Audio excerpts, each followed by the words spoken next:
everyone, and welcome to this week's Lunch and Learn.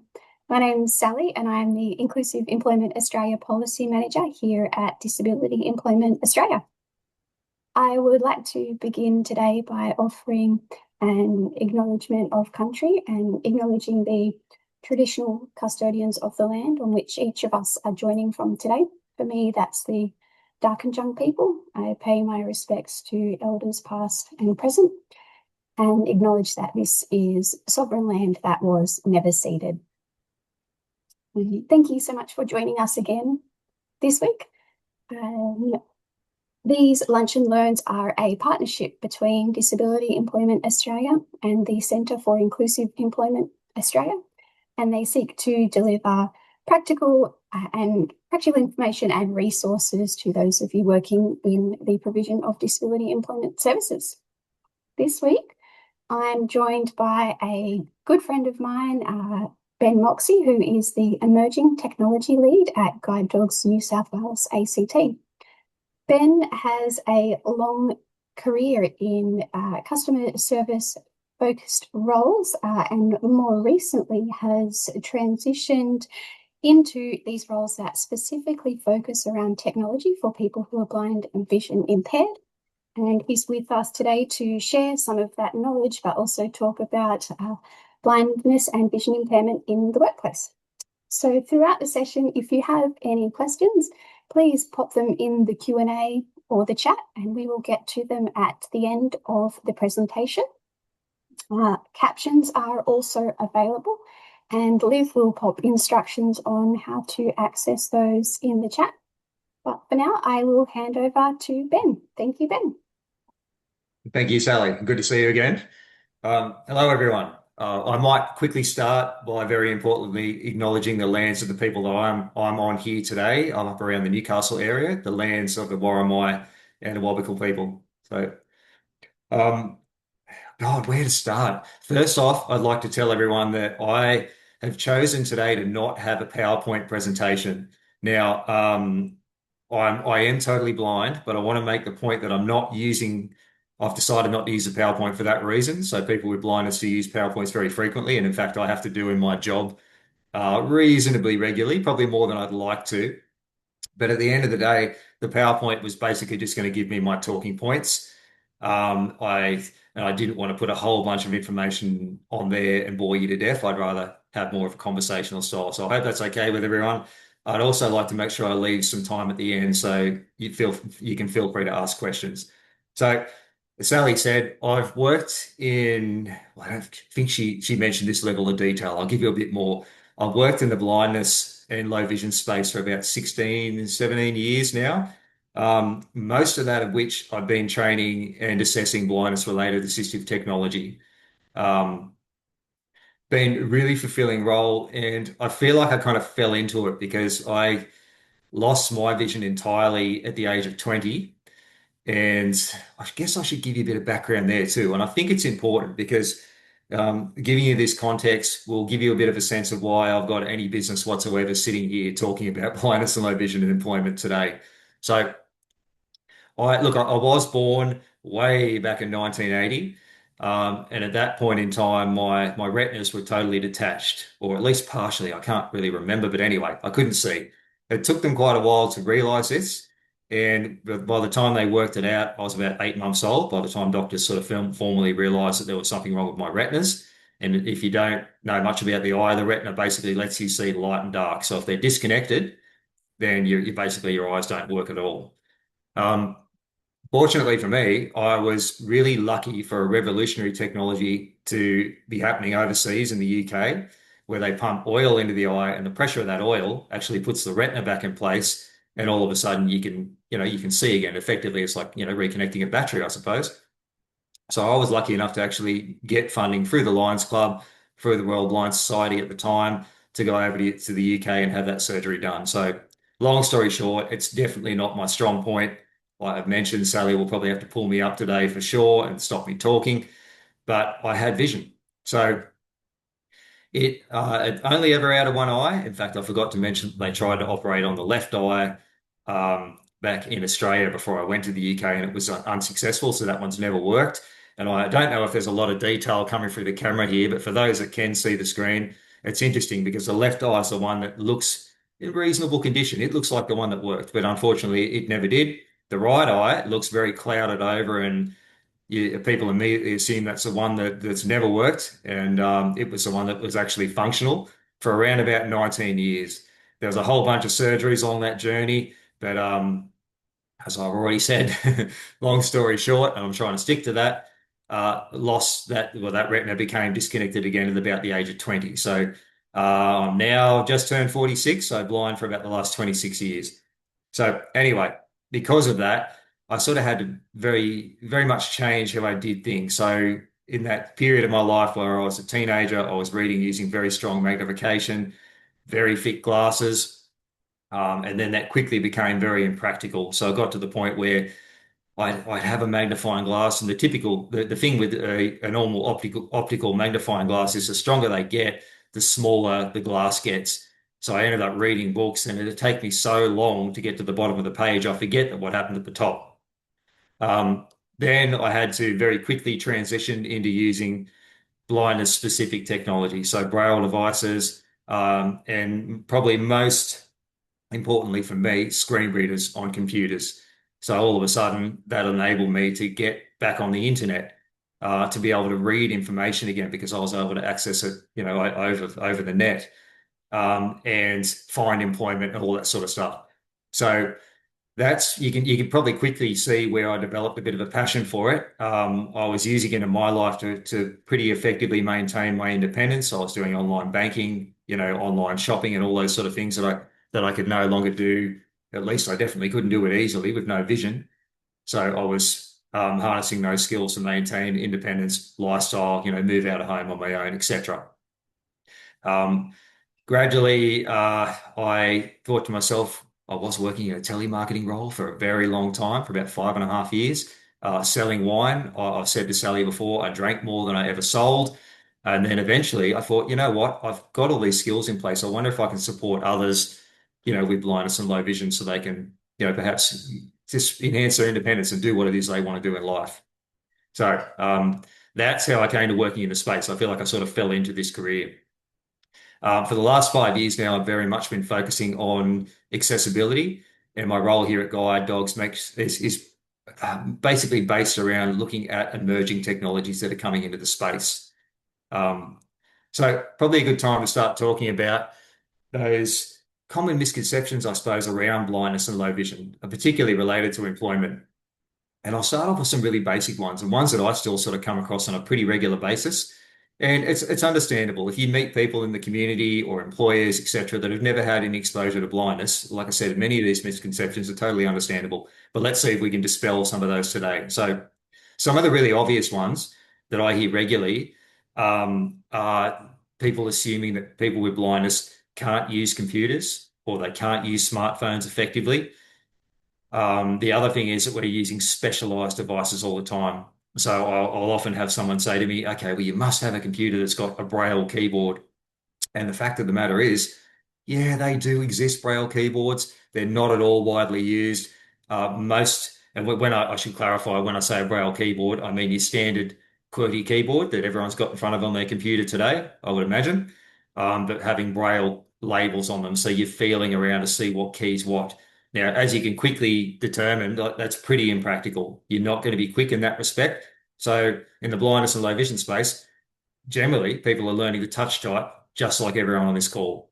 Well, maybe not everyone, but anyway, basically people are touch typing. So their fingers are going to the right key through muscle memory. It's nice and efficient. And typically you're using a standard Windows or Mac computer, just like everyone else. So there's been fantastic innovations in that space. So for example, years back when I lost my vision around the 2000 mark, you would go and buy a Windows-based computer and you would have to go and spend an additional couple of $1,000s to actually make it accessible. Nowadays, accessibility, and in fact, very effective accessibility, is built right into the computers themselves or the smartphones, or there are very good third-party applications that you can put on top to make a computer accessible. So, just I guess to hammer this point home, what I'm presenting on today is a standard Windows Surface laptop, and I've got screen reader technology That's the speech is coming into my ears through headphones, and that's basically all there is to it. How you use that to access databases, phone systems, etc., in the workplace is basically through a series of keyboard commands. So there are touchscreen gestures available as well on touchscreen computers nowadays, but effectively most people are doing it through keyboard commands for efficiency. So imagine that you can't use the mouse at all, because obviously if you're not able to see, you can't see where that mouse pointer is. You're basically driving the computer through a series of keyboard commands that are built into the operating system itself, whether you're using Windows or Mac. And then the screen reader software has a range of keyboard commands, in fact, hundreds of them. So a little overwhelming, I won't lie. And it definitely takes a lot of hard work on the individual to become fluent in that technology and become quick and efficient. But it's certainly very, very doable. And I think it's really important to talk about that. Smartphones as well. So you've got people who are totally blind, in my scenario, very effectively using smartphones. In fact, they've made such an impact nowadays that I'm seeing a bit of a trend where people in the blind and low vision community, some are steering away from owning a computer. They're doing everything on the touchscreen device. And probably a big part of that reason is because when you're using the touchscreen at the simplest level, even if you don't know advanced gestures that are built in to help you move around more quickly, you can simply feel the screen and drag your finger around and it speaks aloud what's underneath your finger. And then if you want that item when your screen reader's running, you simply double tap it with one finger to go in. So I do think that's probably why we're seeing that trend, because people are thinking, you know what? I find screen readers on a computer really challenging. There's so much to remember. I'm just going to use a smartphone because it's a bit easier. What I would say, if there's anyone in the blindness and low vision community watching today, is do what works for you, of course. That's number one. Okay, it's your personal choice. If you are looking to get into the workforce, I'd highly recommend that you become proficient in screen readers on a computer, because the reality of it is, if you get in the workplace, you're not going to be able to do everything you need to do, like use Microsoft Office products, etc., effectively on a smartphone in 99% of cases. So, um, another thing that we probably should dispel is that I think it's a good idea to talk about levels of vision loss or vision impairment. So I've talked about mine now, no vision at all. So effectively, imagine your eyes aren't even on your face. Like a lot of people will say to me, Ben, I imagine you see just black. And it's in fact it's not like that at all. Just it's as if your eyes aren't there. I always sort of picture when someone describes seeing black, what they're probably seeing is they've closed their eyes and the eyelids blocking out all the light. So that's the reason they're seeing that black color. But for me, there's like nothing there at all. Um, but it's such a spectrum. And in fact, 95% or thereabouts of people who are blind or have low vision will still have some remaining vision. Now, it could be patchy. It could be very, very blurry. It might just be that they see out of a tiny little bit right in the center of their field, their visual field. So they're able to see what's directly in front of them in a very small area. But if they're walking down the street and a pole comes from the right-hand side, they might sideswipe it with their shoulder. So I think they're very important points to make, because we do hear people here at Guide Dogs will ask us questions like, it's funny, I saw this person out there the other day with a guide dog, but then all of a sudden I noticed them looking at a newspaper or they're reading something, and all of a sudden I thought, why have they got that dog? And that's probably what's going on, because they may have some reasonably functional vision that allows them to read if they're looking directly at something that's held up close. But then when they go out in the street, their vision might be just not suitable at all for navigating safely in the environment. So another thing I would say, don't make assumptions about someone's vision just because you see a white cane or a guide dog. Uh, Sally, I think stop me if I'm running over, because I know you've got a schedule here and I'm probably not following it. But I might move on now and talk about just some of the simple things that you can do in the workplace to make it a great place to work for someone with blindness and low vision. Because I've said to Sally and Olivia before this call, there's so much untapped talent there. And I see it here at Guide Dogs, and we work with people who are learning to use screen reader software effectively and so on. There's really talented people that just need to be given a shot. Okay, so I'm hoping there that after this webinar today, there could be employers on the call that may not have realized that people are effectively doing things with computers. They may not realize that people can effectively use databases like Salesforce, etc. So it might open up some great possibilities. But nevertheless, I won't lie, the workplace is challenging. One of the main reasons is because a lot of the software that's developed out there now is still inaccessible. So I said I was going to try and give you the simple things first, and I've jumped straight to a complex one. Um, I'll stick with it for now.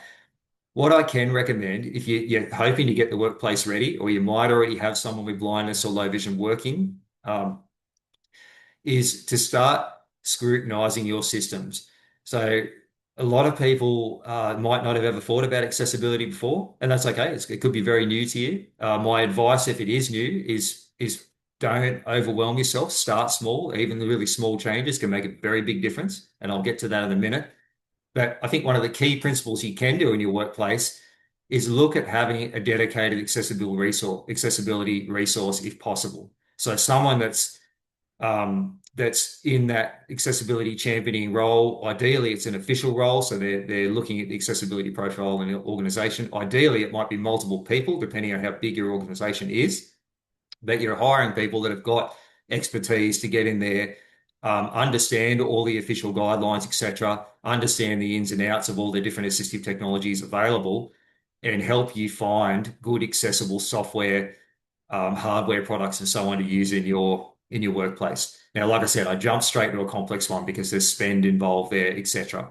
Um, but another thing you could potentially do, and I'd highly recommend, is at the very least form official accessibility policies within your organization. So have an accessibility procurement policy so you can ensure that in future, like you might not be set up well, some of your database system you're using, for example, might not be accessible at all for someone using screen reader software, but make sure you have a good procurement process. So when it comes time to replace that system or upgrade it, that's very much one of your primary criteria that it is accessible.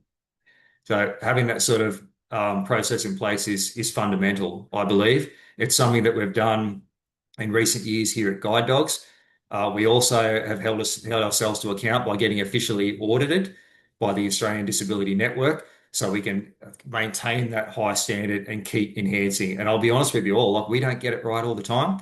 We're not perfect, but that our aim is to listen to feedback and continually improve. So I've talked about looking at procuring accessible software in the future, having people dedicated to those roles to keep an eye on things, and actually having some formal processes to follow to ensure that when things are brought on board in your organization, they are vetted for accessibility. So, like I said before, I'll say it again. I won't lie. Like a lot of those things are complex things to solve. So let's talk about some of the easy things that you can do here and now that require very little resources, and I honestly think can have quite a systemic change, or can influence systemic change. So, um, straight off, educate yourself a little bit about accessibility. So even if it's just the basics, you could be sending out regular emails to clients and you could be using a serif font. So that's one of those fonts that have the squiggly lines, etc. Now, what I didn't realize being blind for so long, is before I started sort of specializing in accessibility, those serif fonts are notoriously difficult to read for people with low vision. Another thing I didn't realize is that using all capital letters. So we all know that you probably shouldn't do it anyway because you don't want to appear that you're shouting at one of your colleagues or customers, but they're actually very, very difficult to read for people with low vision because all the sort of that whole shape of the letter, it looks very blocky. Whereas if you're using regular sentence case, it's far more easy to discern from a visual point of view. So straight off the bat, there's a couple of things you can consider. Use a good serif font. Arial's a really good, safe recommendation. It's quite easy to read, and it doesn't have the fancy squiggles. Another really simple thing that no cost involved at all is look at just adjusting your minimum font size in your materials. So at Guide Dogs here, we typically have a minimum font of 12 point, perhaps 14. And if someone specifically requests large print, then you're looking at somewhere between 16 or 18 point font. As I said, once again, like super easy, no cost involved. Color contrast is the next thing. You just make sure that you're number one, you're keeping visual clutter away from text. So we strongly recommend you don't go putting images behind text. And if you have got decorative elements that you want to put on your material, keep them well away. But color contrast is so, so important. particularly if you have low vision. But I bet there's people on the call now that have regular sight. You go to the supermarket and you're trying to read instructions or ingredients on packaging, and they've printed it over the top of pictures, or it could be just terrible, like a light green writing on a white background, extremely difficult to read. So making some simple changes there can immediately just uplift your accessibility overall. And the great thing about some of these changes, it'll gradually get out in the community. The more people will become aware, and hopefully, like I said, we'll see these sort of simple things um, start to progress across the board. I will say on that note, if you want to learn, I could talk about these sort of simple changes all day long. So I'll give you a really good resource. It is free of charge to go and look at. It is full disclosure. Well, obviously it's a guide dogs product, but if you are to go to learn.guidedogs.com.au, so that's learn.guidedogs.com.au, our basic accessibility course, and there's also one on delivering accessible presentations. They're completely free of charge. We wanted to make sure that we had the fundamental stuff available at no cost. So take advantage of those. Feel free to pass them around your organization because, like I said, I think no matter what your role is, knowing this sort of stuff, you can start to implement these basic fixes into your everyday emails, the documents you're creating, etc., and make a real difference. Um, Sally, I wonder if is it a good time to pause now and see if we have any questions. I will be honest, I muted the questions coming in for me just so I didn't have the screen reader in my ear to distract me. I'm distractible enough as it is. Ben, no official questions have come in yet. So if anyone has any, please feel free to pop them in the chat or the Q&A. But if you want to carry on, I will start collating everything that comes through. Great. Okay, well I will look at and feel free to ask away, team, if you have any questions, and Sally, feel free to interrupt. So if we start moving on to some of the more complex stuff, like I said, I'm always a little bit reluctant to dive deep into it in these scenarios because I don't want to overwhelm people. And I think I want to hammer that point home. Start somewhere because a lot of people will say to me, Ben, this is really overwhelming. I don't quite know where to start, and they overanalyze it to the point where it all becomes too scary and it just sort of gets pushed to the back burner. So if nothing else, after you leave today, go back and have a look at your email communications and so on, and just say to yourself, I wonder if I can adjust that color contrast. I wonder if it might be helpful to make that font a little bit bigger. Some other simple things you can do as well is that are probably not so well known unless you've been widely exposed to blindness and low vision or screen readers, is that having a good heading structure in an email or a document or on your website makes a significant difference to someone who is blind. So to give you an idea, if I go to a website where there's a lot of text-based information and someone has had separated it into headings, well, where they've got sections there that have a heading in between. Obviously, if you can see, you can quickly go and glance down that page and look at those headings because they're typically bigger, they're bolder, they're standing out. So just doing that alone, making the text bigger, making the text bolder, etc., is not going to have any impact at all for someone that can't see. So what you need to do is take advantage of formal heading styles. So many of you might be familiar if you're using Microsoft Word on a regular basis, but when you implement one of their default heading styles, it will actually create a structure for a screen reader user so they can move through the document in exactly the same way. So if I come into that same doc, I have the ability to move from heading to heading. And if you paid attention to get the structure correct, so for example, we know that heading level twos, it is a structure, it's a hierarchy. So they typically go under heading level ones. If you've got something that's related to the heading level two above, it's going to be a heading level three and so on. It is a hierarchy. Just remember that because I do have people say to me sometimes, Ben, I've noticed there's only 6 heading levels there. So the first one was heading level one, the second was heading level two, and so on. And now I've read out headings. It's not like that at all. It is a structure. But the nice part is, let's say I come across that heading level two and it has 14 or 15 heading level threes underneath, and none of that's relevant to me. As a blind person or as a person using a screen reader, I can actually skip straight to the next heading level two and jump over it. So you can quickly see that from an efficiency point of view, from a frustration reduction point of view, it's a really good user experience. And you want people in your office to be productive. So, once again, really small change that'll make a very good, big difference for someone who is blind.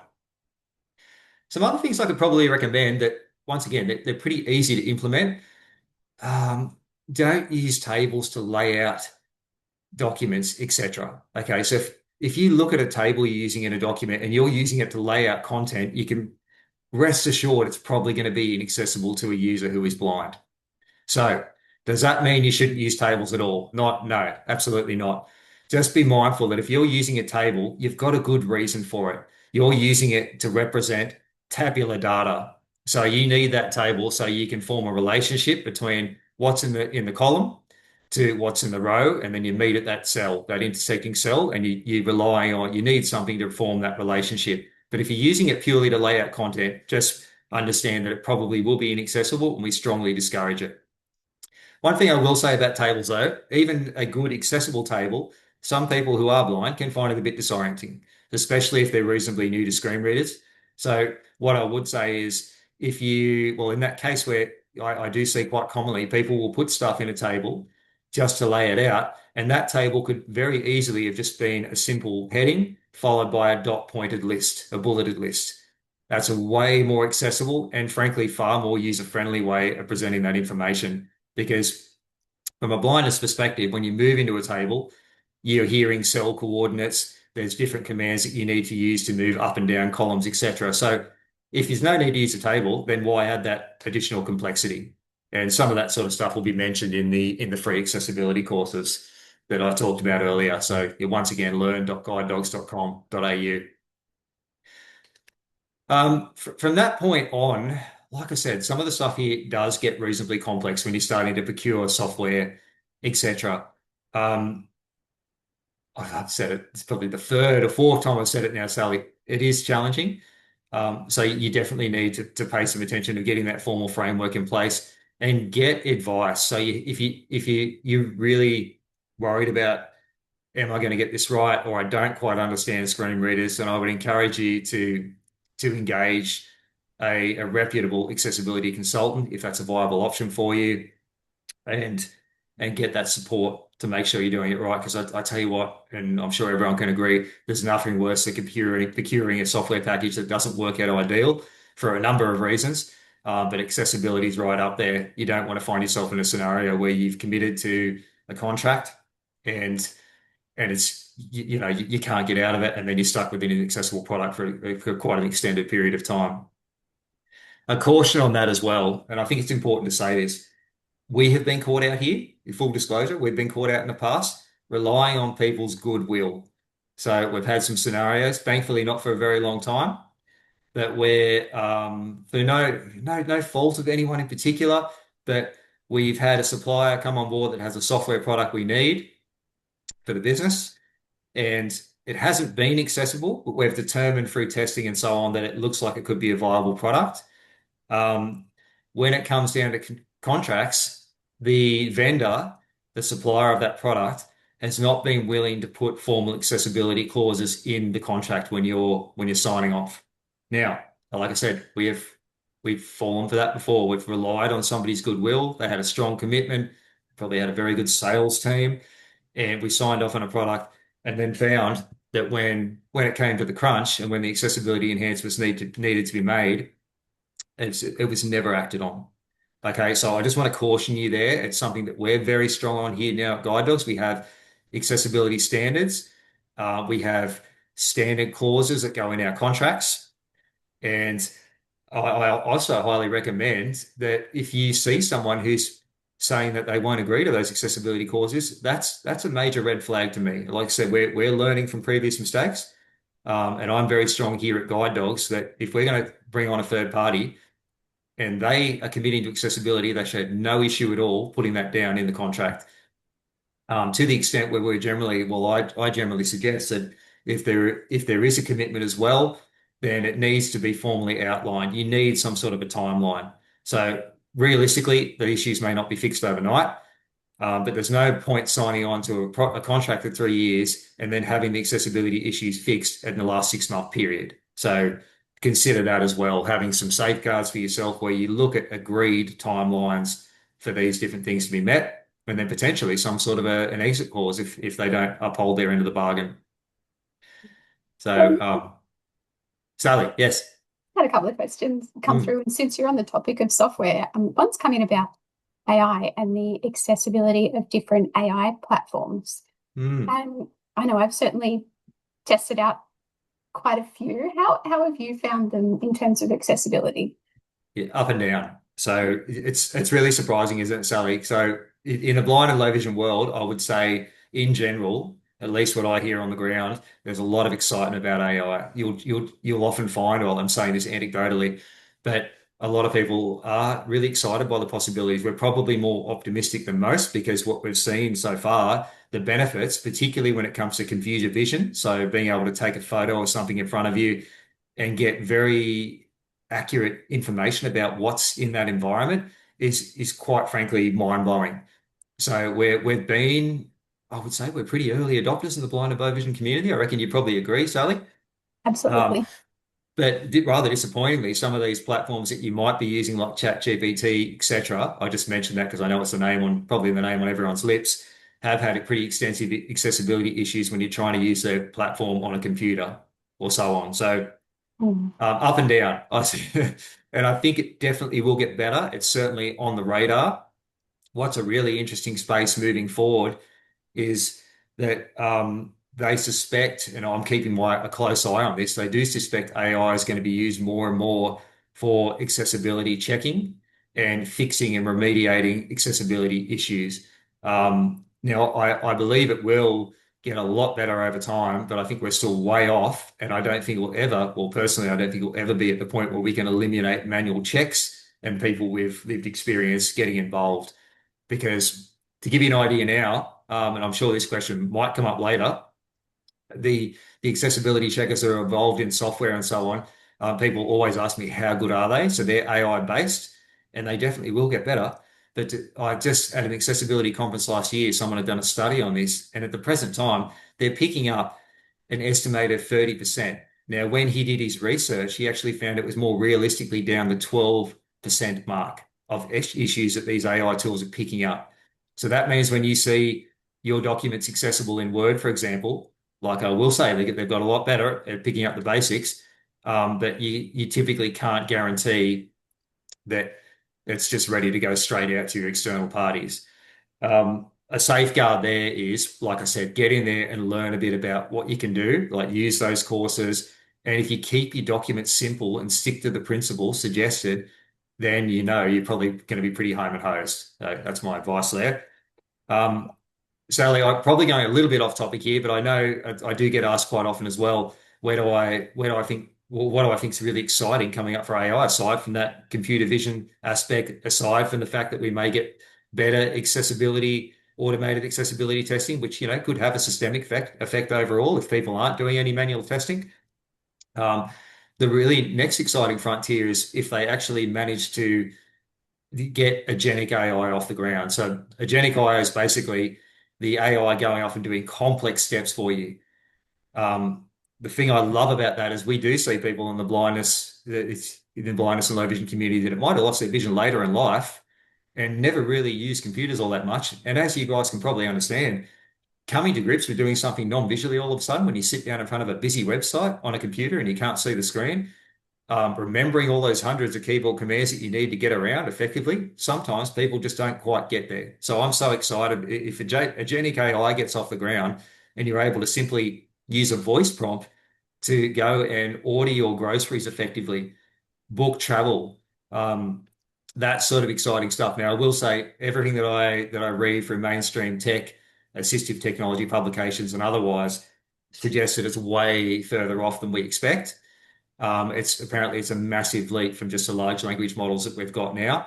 But interestingly, Google's experimenting right now, and they're starting with low-hanging fruit, which is basically automated food delivery service, where it's going and doing all those step-by-step instructions for you. All you're doing is telling it what you want. And I reckon I call it low-hanging fruit because, as you know, if you order something off Uber or one of the other delivery services, it's pretty step-by-step. So they can, there's some guardrails sort of in place there. Okay, Sally, I'll stop talking because you said there's more questions. And we'll get into one of the more contentious ones that you and I discussed only last week. But Jenny, who's the interim director at the Centre for Inclusive Employment, has asked about that line that you often see at the bottom of emails underneath the content that says, if you're using a screen Mm. reader, this email ends here. Do you want to share We your did talk about that, perspective? didn't we, in preparation for this meeting? Sure did. Yeah, Jenny, great question. And look, I'll be honest with you, and I say this is my personal point of view, but in saying that, it's the advice that I've given to Guide Dogs New South Wales ACT, because we are seeing that sort of line pop up at the end of the email that says, if using assistive technology, the email ends here. Frankly, it's quite patronizing for someone with blindness. Someone like me who is using a screen reader gets to the bottom of the email, and instead of seeing the print, we're hearing, cheers, Ben. We're either that, or if someone hasn't signed off, we're hearing their email signature at the bottom. We know we're at the bottom of the email, the same as you do. We're just getting it through audio rather than visual. So, look, at the end of the day, it's well-meaning. So I don't want, please, if you're doing that in your current organization, I don't mean to discount the idea because, like I said, there's a good premise behind it, but it's unnecessary in my view. Absolutely. And like everything, there are different preferences out there. But I think that's, yeah, probably the most common opinion that I hear is Mm. most people Yeah, don't so that find I've it seen as well. Yeah, yeah. particularly helpful. Um, Question about heading structures in Word documents. Are they covered off on in the course that you suggested that Guide Dogs has available? They If are. people They're are mentioned in the new. basic course, Sally. Yep. Look, there are some more advanced courses on there, but they are paid and they're related specifically to Office 365 products, so Word, Excel, and PowerPoint. I believe there's more in there about it. Um, but heading structure, it's once you start looking into a bit, you'll get the concept pretty easily. One thing that I didn't mention before is make sure you're using the built-in heading styles in Word. So don't go and create your own custom heading style because your screen readers won't pick that up. So if you need to modify the font sizes, the font face, etc., of the heading style, modify the built-in H1 to H6s in Word, and that way you know the screen reader will pick it up. But yes, heading structure is picked up, is mentioned in that basic course, I believe. Yeah. Excellent. Audience that's here today work in delivering employment services through the Inclusive Employment Australia program. And if they've got clients coming in who are blind or vision impaired, any advice for them when it comes to discussing competence and familiarity with a person's preferred types of assistive tech? Any ways that they can have, I guess, a sensitive but Hmm. informed conversation to make sure that someone might be, have all the skills that they need to take on Sure. a job. I think it's a really good idea to have. I love a conversational style interview. Probably no surprise to anyone on this call after the way I ran this webinar. Um, I think it's really worthwhile to just have a conversation about it, ask those questions. Don't be afraid because you're going to have that person, they're going to come on board and they're going to need to be able to, let's say here at Guide Dogs, you need to be able to use Office products really well. You're going to find yourself regularly in Word. Depending on your role, you could be using Excel on a regular basis, etc. So they're questions that you would ask anyone else that come to an interview about their exposure. So absolutely, feel free to have that conversation. If you're comfortable as well, and I'd recommend you could say it's a perfectly valid question. So say, tell me a little bit about how you access your computer at the moment, and then the person, hopefully will go into some detail about, well, I'm using a screen reader. Or they might just say, I don't need a screen reader. I'm able to just enlarge the text a little bit on my standard Windows or Mac computer, and that does me just fine. So the conversations need to be had. You definitely wouldn't hire someone that comes in with regular vision and not ask them about their computer use. So feel free. It's perfectly valid. Mm, Yeah. absolutely. Hmm. Right. And in terms of orientation mobility, so getting getting around, sort of getting to and from work, Hmm. people are quite familiar with white canes, dog guides, so guide dogs or seeing eye dogs. Any other any other sort of exciting tech that's coming out there that might just be interesting for people to hear about? Yeah, absolutely. So I'll touch on O&M to start with, orientation and mobility. So basically, for anyone who might not be familiar, it's a professional in that space coming in and effectively instructing someone like me with no vision at all how to navigate a particular route safely. So I get a new job, for example, and I've got to get from my home, do some bus travel, and then get to an office in the city. They'll come and teach me how to do that safely. So I guess we probably should talk about this in the common misconceptions. A lot of people will not realize that people with blindness are out there traveling around on trains, buses, and so on. In fact, I just had to go down to UTS last week, the University of Technology Sydney, and I did get that question. A lot of people were a little bit blown away that I'd come from Newcastle, got on the train. I admit, Sally, I took the easy way out because when I got to Central, I thought there was no way I'm going to find this place. So I jumped in a taxi, but you do what you got to do. Um, but yeah, people with blindness are out there just moving around in that space, and that's what orientation mobility services are all about. As far as exciting technology coming onto the scene, I'll be honest with you, the two primary mobility aids that are still most effective are the white cane and the guide dog still to this day. So there's promising innovation happening in the space. People have probably heard a lot of talk about smart canes and other devices where they're trying to. There's a really interesting one by ARIA Research where they're trying to augment somebody's environment purely through sound. So you're trying to determine your entire environment just by wearing a headset. And when you look at a particular device, it makes a sound to signify what the device is, and the volume of that sound will indicate how far away it is. So kind of mind-blowing stuff. And the team openly admit it's still a way off from being potentially a consumer device. But really, really interesting work in that space. Um, I will say there's nothing at the present time where I can foresee it becoming a commercial product and viable, at least in the next few years or so. I think it will happen. Um, Interestingly, we're working on a project here at the moment at Guide Dogs New South Wales ACT with UTS, and it's part of the reason I was down there, where we're looking at developing a robotic guide. So some of you may have seen this I believe there was a news article on it recently on Channel 7. But the aim there is we need valid alternatives. Like I said, at the present time, we've got the cane and we've got the guide dog. But what about those people where it's just not effective? What about someone who can't have a dog for a particular reason? They could be allergic to dog hair. Could be a number of reasons. They may not just want the responsibility. A guide dog is just like a pet, is a big responsibility. Um, so we're working in conjunction with UTS to basically try and come up with a viable robotic guide. So really exciting project. It's gotten to the point now where we are using it's a guide in dog form at the present time. That wasn't a deliberate decision. It was basically just because we're leveraging a robot that already exists that has four legs. It looks a bit like a dog.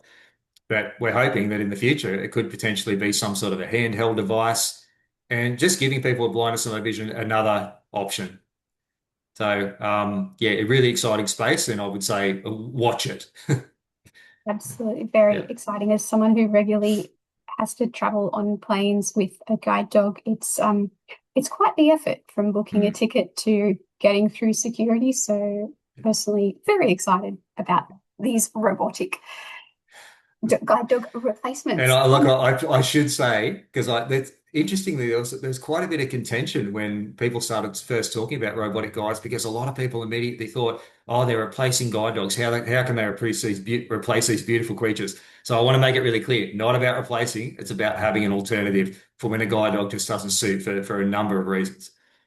Absolutely. Yeah. Um, Ben, thank you so much for coming along today and sharing not only your own story, but that professional knowledge and experience as well, and for directing people towards those resources. We will definitely share those in our follow-up to today. It's been great to have you here and hear a bit more about what might be in store for the future, as well as some considerations for today. Yeah, Um, really appreciate it, Sally. Look, I don't know if it's appropriate. I'll test it out. If anyone would like to informally get in contact with me, you're very welcome to. If you want to have a chat about something blindness specific, I'm here at Guide Dogs. I'm the only Ben based in the Newcastle office. So, yeah, feel free to. Uh, or feel free to reach out to me also, and I can send you Ben's way as well. Thank you. Next week, we're being joined by the National Psychosocial Safety Network, and we'll be talking about psychosocial safety at work. So, looking forward to having you all join us. Sorry, that's next fortnight, not next week. But until then, have a lovely rest of the day, everyone, and thank you again, Ben and Liv. Cheers. Thanks, Ali. Thanks, everyone.